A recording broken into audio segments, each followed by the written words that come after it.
bête.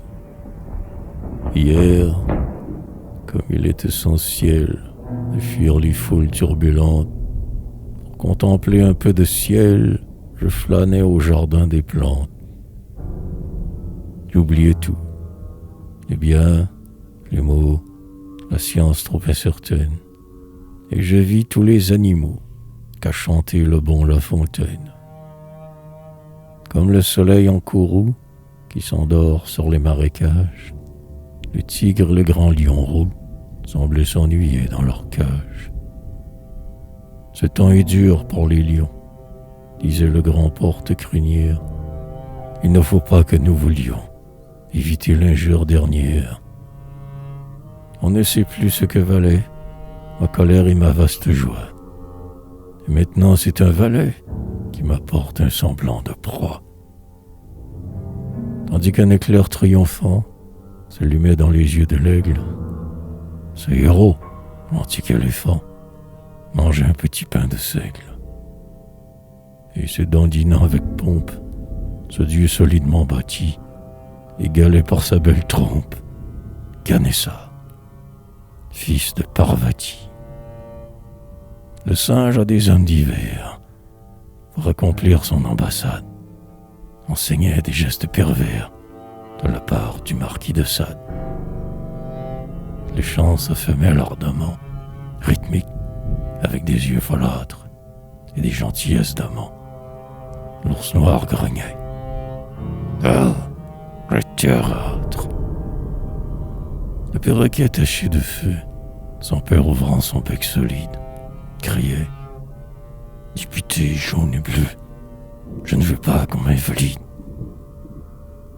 Il disait, le divin chameau, dont les jambes valent des ailes, fille du joueur de chalumeau, qui me compare aux demoiselles. Le rossignol dans son verger parle du ténor qui l'obsède, et la gazelle au pas léger se plaignait du vélocipède. Avec son air paisible et fou, je vis l'innocente girafe qui fait sa belle et dont le cou a l'élégance d'un paraphe.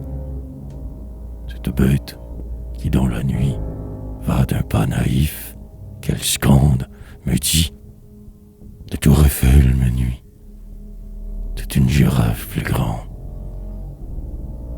Aspirant les senteurs de pain que la noire forêt compose, l'ingénu, le tendre lapin, disait, furtif: c'est moi qu'on pose. Car, et je n'y vois aucun mal, poser un lapin signifie: je vous paierai, foi d'animal. Monsieur, bien folle qui suffit. Je vis sur les eaux, restant quoi, l'oiseau que sa blancheur désigne. Et courroucé, je dis: pourquoi donc es-tu cygne? On n'est pas cygne. Quelle chimère! On est canard. En des coins analytiques, on s'envole, car c'est un art, dans les grands journaux politiques. Ou bien l'on nettoie, et ce nom fait qu'on trouve une gloire insigne, comme la déesse Junon. Hélas, me répondit le cygne, loi est un digne objet d'amour. Elle s'envole comme un ange. Rien n'égale une basse-cour où l'on barbote dans la fange. Là, comme aux noces de Cana, on s'enivre de mille joies. Bonheur idéal. Mais on n'a pas voulu de moi chez les oies.